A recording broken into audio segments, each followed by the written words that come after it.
Hey everybody, Worcester Health Club Live here again with Paul. Today I'm going to take you through two nice little easy simple workouts that you can take a little bit further in terms of intensity if you like, or you can use them as movement breaks within your day. So for example, if you're spending a lot of time at your desk or you're at home and you want a little bit of something to do just in between your breaks in the day, you can use these workouts. Or you can take them a little bit further and make it a bit more challenging and add a bit more volume to them. So I'll take you through both of them. We're going to start with a wee bit of a warm-up sequence, which I'll run you through now. I will say this is a good idea just to get the body moving a little bit. If you've been sitting down for a long time, there's not a lot of blood flow to your muscles. To go straight into a workout, which can be reasonably intense, isn't always the best approach. So there's three little movements we're going to go from a warm-up perspective that I'm going to recommend you do first. We'll go there now. So all I'm using is a bit of floor space. I've got a mat down. The first movement I'm doing is I'm lying down on my back. I am bending my knees, I'm going to push my hips up to the air and I'm driving off one side primarily and I'm reaching up over my opposite shoulder. Okay. My hips are coming back down to the ground, I'm driving up again, just slide forward, I'm driving up again and I'm going to take my hand over my opposite shoulder. Now, the hand I'm reaching with, I'm trying to drive that hip, so it's my right hand reaching, I'm trying to drive a lot through my right side of my hip as well. Okay, I do a set anywhere from 10 to 20. What this movement does is it fires up your hip muscles, your glutes, and your rib cage. It gets you moving really well through your rib cage as well. The second one we're going to do is just come into our feet, and all we're looking to do is sit down to a squat and reach your arms out as far as you possibly can. And you'll see I'm pointing my fingers as well. Alright, so I'm going to recommend you do 10 of those. And then our last one we're going to do is just take our hands, okay, by the side of our body, lift them up to shoulder height, and we're just rotating at our shoulders. Alright, so what I'm doing is keeping my elbow to shoulder still, and that's just rotating. So what that's doing is all the muscles that support your shoulder stability are firing up. I'll do 20 of those as well. So 10 to 20 on the ground, hip extension with an overhead reach. Alright, then you're doing a squat and reach for 10 reps, and then a bit of external rotation through your shoulders. That gets everything prepped up.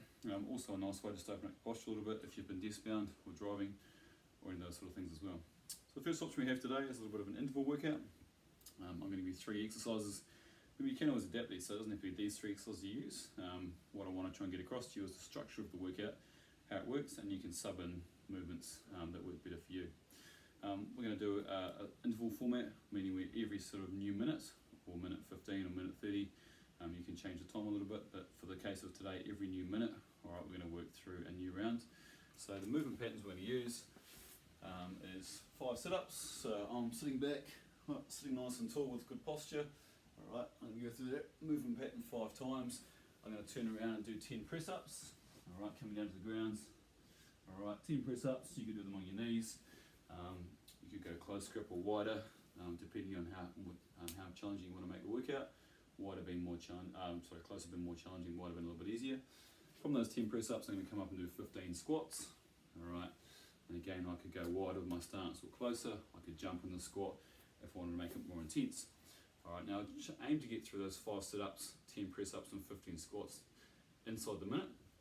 Ideally it would take me 40, 45 seconds, maybe 50, giving me kind of 5 or 10 seconds rest at the end, which means I get to have a little bit of a breather and then start again.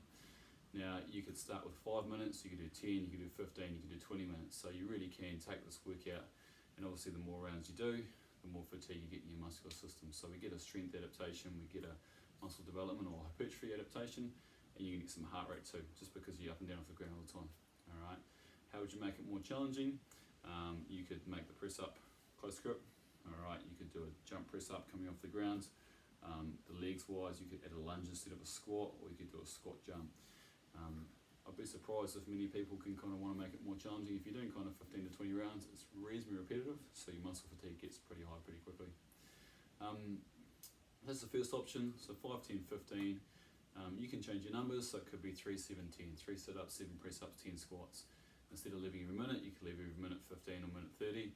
Or you could try and challenge yourself further, leave every 45 seconds. So there's different ways we can add or regress the intensity depending on who wants to go through the workout. So that's the interval format. Pick 3 exercises, pick 3 lots of repetitions that work for you, and pick a time limit, in which case you're going to leave each time through. The second one I'm going to approach you today is what we call a strength ladder. In a strength ladder, all we do is pick 2 movements. We start at a high repetition with one, and a low repetition with the other one. So in this case, I'm going to go press ups at 10 and a squat at 1. So my first set has me doing 10 press ups. Alright, so I'm nice and strong through my core. Alright, just going to do 10 press ups. 4, 8, 9, 10. Come to my feet, and I'm going to do 1 squat. Okay. My second set will have me doing 9 press ups. Then I'll do 2 squats.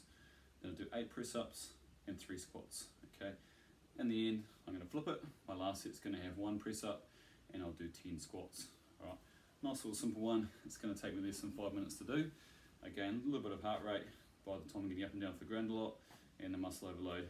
You know, you end up doing quite a few press ups and quite a few squats.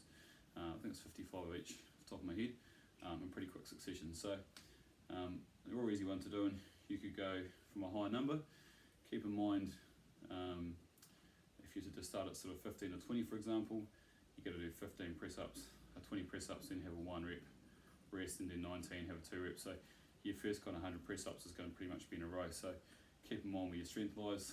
Again, you could pick 2 different movements. It doesn't need to be the movements I've given you today, but we are considering the fact that you may just be working with a floor space. You could pick 2 abdominal movements. You could pick 2 leg movements. All right, but again, I want to get across the structure. We're thinking 1 exercise starts high, 1 starts low, and we simply flip them. All right, and we could go back if we wanted to, so we could go back the other way when we're finished. So I hope that gives you a couple of options to work on. Remember to warm up well first. At the end, spend some time stretching. Make sure you're hydrating really well as well. These are all things that make your body function a little bit better along the way. And we'll keep these coming through. Post your times, comment on the Facebook page. We've got to get a little bit of banter going amongst some of the people having a go at these at home. And yeah, let's keep ourselves active, eh? Thank you.